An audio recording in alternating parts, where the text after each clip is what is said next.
Thank you for clicking on this video, my beautiful movie peeps. Let's get into the movie news. Some of the things we'll be looking in here today is talking a little bit of video game stuff with the new Wolverine and Halloween gameplay trailer. We got a brand new villain added on to Spider-Man Brand New Day, and me trying to figure out whether this latest leak on Avengers Doomsday is real because it's about my boy, Tobey Maguire. Oh yeah, we're gonna be diving into that along so much more, so you guys know the drill. Hit that like button, subscribe if you haven't already, comment down below. But let's go on with the first movie news story here. So this is kind of the reason Side Flick is posted a little later than usual, and it's because I wanted to wait for today's PlayStation State of Play, where we were rumored to get our first real trailer for Insomniac's Wolverine, and boy did we get it. I'm not even sure how much I'm allowed to show on YouTube, but I'm just gonna risk it, because this trailer was absolutely grotesque and violent, but in the best possible way. The only Wolverine game I ever really had to compare it to was the tie-in Wolverine Origins game. That was one of the rare tie-in video games that was actually really good. But looking at this footage, oh man, this game has gone through some turmoil. We know there was a huge leak way back, and a lot of people were thinking, oh, this just feels kind of like reskinned Insomniac Spider-Man, but I don't feel that way at all. I know there's going to be some similar mechanics thrown in there, but this trailer really highlighted why I love Insomniac and why I'm perfectly okay with them coming out with video games on these Marvel characters, is because it's essentially a movie you get to play. That's the vibe I'm getting here, is we're getting an original story following Logan where he's trying to piece together the missing parts of his past life. This story is going to have him encountering characters like Omega Red, Mystique, that makes an appearance in the trailer, and going through locations like the wilderness of Canada, Madripoor, and Tokyo, Japan. But it is this bloody, insane gameplay that had my jaw to the ground. Really insane stuff, and I can't wait to get my hands on it. I toss it off to you guys. Were you impressed with this Wolverine gameplay trailer, or are you just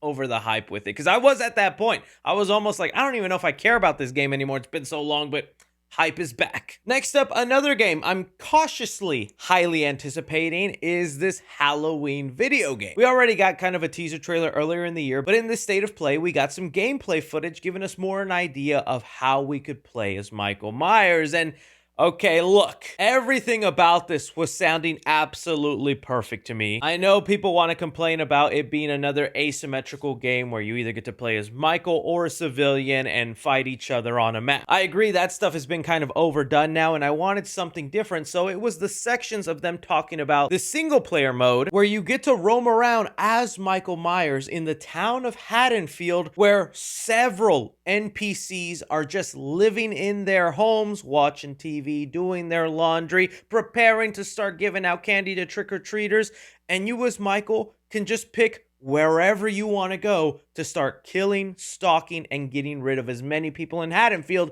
before the police or other people try to stop you. I remember when they talked about this mode, they said that you could play this mode several times over and have a different experience every time, because there's so many different characters, houses, and situations you could get into. But then it got to the part of the trailer where they get into the ability Michael will have in this game, and I'm just gonna play it. Michael comes equipped with an array of unpredictable endowments, but the most powerful is Shape Jump. When in Shape Jump, Michael is invisible to the naked eye. Yeah, that shape jump ability literally took me right out of the gameplay trailer they were showing off. And look, I totally understand. People want to bring up, since this game is being made with the same developers of the Friday the 13th game, they had a similar mechanic in that one, where Jason Voorhees could essentially teleport anywhere on Camp Crystal Lake. And I didn't love that either when it was first introduced, but I could kind of excuse it away because, yeah, a lot of slasher characters just randomly appear. But sure, Jason poofing out of thin air and then appearing, whatever. I guess the reason it's bothering me just a little bit more with Michael is because he is such a grounded character. Jason has at least had those movies where he just either becomes a zombie, some sort of mechanical robot in space, all this sort of nonsense. It's like he's no stranger to the fantastical lurking in his background. With Michael, this sort of ghost ability where his legs disappear and he's lurking around like some sort of demon, it doesn't really fit with him. I know he's referred to sometimes times as the Shape, but I know that's something I'm gonna have to get over, and it probably is gonna be a fun and smart mechanic to add into the game, because nobody just wants to walk at the pace of Michael Myers when your entire map is the size of a town. Like, you're gonna get pretty bored and frustrated with that fast. So a little weird, but whatever. I'll accept it, and I still can't wait to play this Halloween game. What did you guys think about the gameplay trailer for the Halloween game? Next up, a trailer that finally got revealed here today is the It Welcome to Derry official trailer. We've gotten little teases and snippets of footage before, but this is actually a nice meaty trailer that gives us better idea of the characters, the story, the situation, and overall, I think this was a really great trailer. You could definitely see it's kind of just retreading a lot of the stuff from the first half of Stephen King's It book, where it's mainly, you know, Pennywise haunting a bunch of kids. But I'm not gonna lie, that is always my favorite part of the It story. That's always been kind of like a fun dynamic, is these group of kids just trying to figure out who is this murderous clown, what's going on, and then trying to fight back. They got a lot of shots too referencing some Stephen King stuff that'll make fans happy, with Shawshank and even the Paul Bunyan statue that'll come to play later on in the It world. I'm glad we got more than just one shot of Bill Skarsgård as Pennywise, because again, I think that's the only thing kind of scaring me with this show, is how much Pennywise are we actually going to get? Is it always going to be just one little shot of him per episode, or is it going to be a thing where they save him entirely for the last like 2 or 3 episodes? All in all though, really good stuff, and I just hope the story grabs my attention and it's not too much of a slow burn. What did you guys think of the It Welcome to Derry trailer? Giving you my quick thoughts on something real quick that some of you guys have been asking me for, but I didn't think it was honestly that worthy of its own video: Marvel Zombies. So I actually got the chance to watch this early last week because Marvel sent out screeners to press, and so I got to see all 4 episodes of Marvel Zombies, and overall I thought it was fine. It was okay. Starting off with things I really liked about it is, for one, I do think they find a way to kind of incorporate all these different aspects of the MCU in an actually fun way. It really is reminiscent of like a one-shot comic that is just trying to tell a story that involves as many heroes. And that's the part I really liked about it, is they easily found a way to include, you know, people of Asgard, throw in events from the MCU involving this character or that character, and making them fit in a way where it all complements the story. Like, it actually felt like some sort of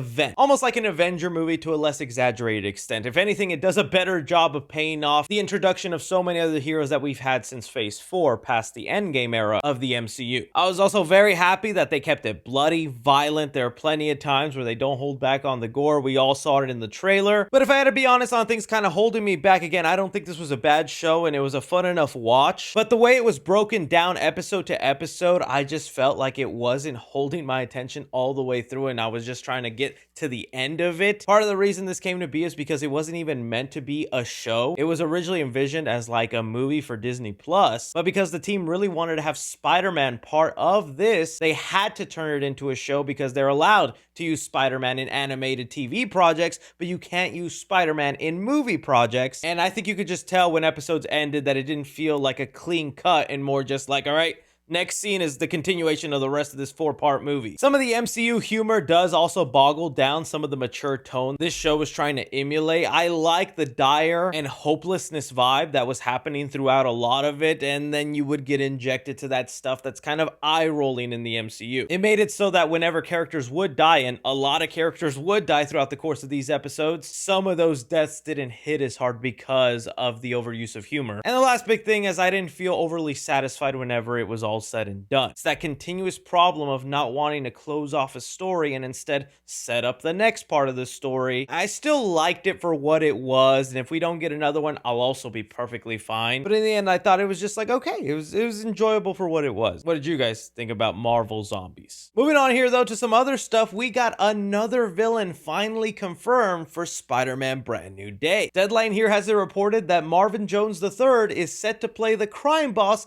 Tombstone in Spider-Man Brand New Day. Awesome that we finally have Tombstone confirmed for this movie. He's one of those villains that was rumored for a while, and now we know, yup, it's happening. And even the actor that they got has not only already voiced Tombstone in the animated Spider-Verse movie, and he's even set to come back in Beyond the Spider-Verse, which is cool, but at one point, he was going to play Tombstone in the Bad Bunny El Muerto movie before that got canceled. Can you talk about upgrade? You were about to be in one of the worst, pointless Spider-Man spin-offs, and you got yourself bumped up to an actual Spider-Man movie where you'll probably get to fight Spider-Man himself. He'll be the only spin-off Spider-Man character that actually gets to face off against Spider-Man. Tom Hardy's Venom didn't even get that treatment. Bro had to lick Tom Holland through a TV. We know Tom Holland's taking a 1-week break from filming Spider-Man 4 because of his head injury, but it has not stopped them from filming. We've gotten more set photos and things going on involving Spider-Man Brand New Day, which is pretty cool. I wish I could say I was more familiar with this actor, but the people who are familiar with him come from the show Black Lightning, and fans of that show just speak nothing but good praises for this actor, so I'm excited to see him in the role. If anything, this just highlights once again that this is a street-level Spider-Man movie involving street-level villains. Still so much mystery involved with this movie, and even recently there was a new rumor that just like came out of nowhere. So I want to say this, take it with a grain of salt, and honestly, I don't believe it, but so many of y'all are tagging me, I have to bring it up. There was a recent rumor going around, which again, have no idea who the source is because nobody's wanting to tell us who it's coming from, that part of Hulk's story in Spider-Man Brand New Day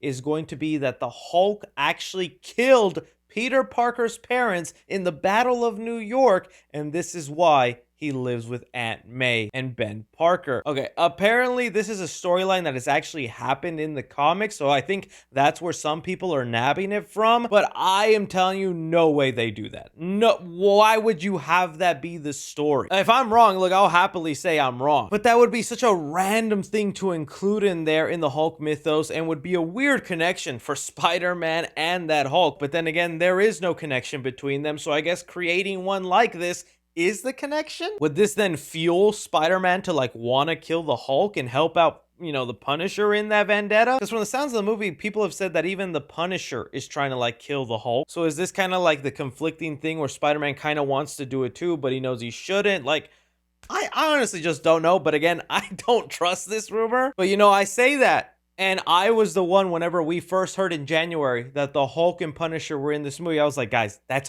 obviously wrong. It's not happening. And look where we are now. So, we'll see. You guys let me know what you think about these Spider-Man Brand New Day updates. Moving on, though. I was just on my high and mighty chair talking about, guys, I know what's right and wrong. I know what's real and what's fake. Okay, well, walk with me here. We got a brand new leak from Avengers Doomsday that has appeared online, and it features Tobey Maguire in a makeup chair alongside Channing Tatum Gambit and Namora, who appeared in Black Panther Wakanda Forever, getting their makeup done, ready for their scenes in Avengers Doomsday, looking to maybe confirm Tobey Maguire is actually in this movie. Now, you would think a leaked photo of Tobey Maguire on the set of Avengers Doomsday would break the internet, would shatter dimensions. And while this photo got a lot of traction out there, it actually didn't create the buzz that this type of news story should, you know. I think a lot of that is because of our day and age with AI. Maybe that's kind of one of the benefits of AI is it's so prevalent now that anytime we see a movie leak, people are like, AI.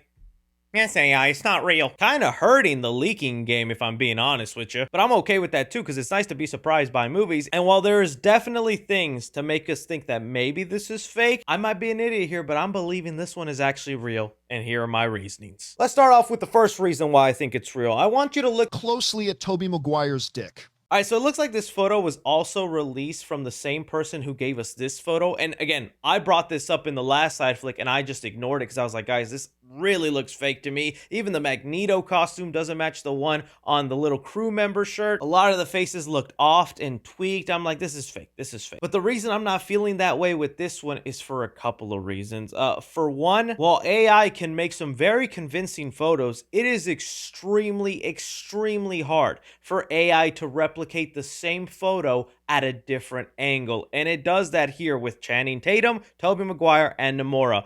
All different angles, different perspectives, and the lighting is consistent. All the details, features, bruising, all consistent. It also doesn't have that sheen or gloss that AI photos usually tend to have. It kind of does on the concept art photo, but then again, that is concept art. So that's not like an actual photograph of Tobey Maguire. That's an artist's render of Tobey Maguire in a Spider-Man costume. People then also want to bring up, well then why is Channing Tatum bald? Well, Channing Tatum is bald for the filming of Avengers Doomsday. We've already seen set photos of day one of filming where he doesn't have any hair. He shaved his head and will most likely be wearing a wig to pull off Gimp. We also can't forget that Tobey Maguire was spotted in London near where Spider-Man Brand New Day and Avengers Doomsday was being filmed. People have also thrown these photos into an AI generator detector and they all come back saying they're not AI generated. So I don't know. Again, I might be an idiot and I could be completely wrong here, but I am actually believing these are real and we are getting Tobey Maguire in Avengers Doomsday. I was not expecting Tobey or even Andrew Garfield to be in Avengers Doomsday. I thought they would save them for Secret Wars. To have Tobey in here, I mean, that just makes me so unbelievably excited. I also wonder if it's only him, no Tom or Andrew. If that is the case, people are already saying they're gonna kill him off in this movie, and I hope not. It also looks like they tweaked his costume a little bit, and specifically just the emblem on his chest looks more black when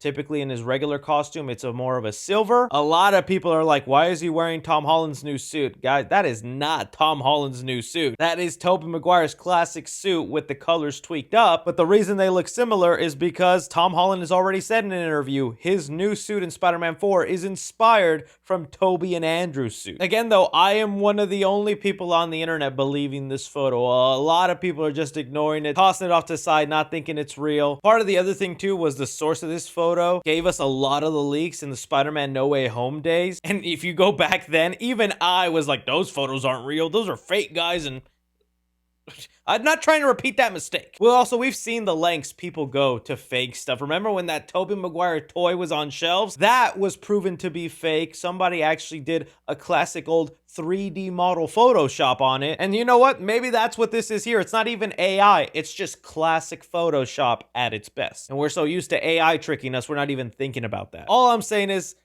I'm like 90% sure this is probably real. We'll be back here in a couple months when we find out. If he is, man, you got to show him off in the trailer. I think Marvel is at a very desperate point, and if you have Tobey Maguire Spider-Man kind of be almost like the thing you did in Captain America Civil War, where he shows up right at the end for like 2 seconds, you just made a whole bunch of money right there. I guess we'll find out, guys, but you guys see these leaked photos. What do you make of it? Real, fake, and pretending if it was real, the implications of Tobey being in Avengers Doomsday. Anyways, guys, that is all movie news we currently have going on right now. I want to thank you so much for taking time out of my day to watch me talk some movie news. Don't be forgetting to hit that like button, subscribe if you haven't already. Follow me on Twitter at 3C Films or on TikTok at 3C Films. But as always, I'm Chris.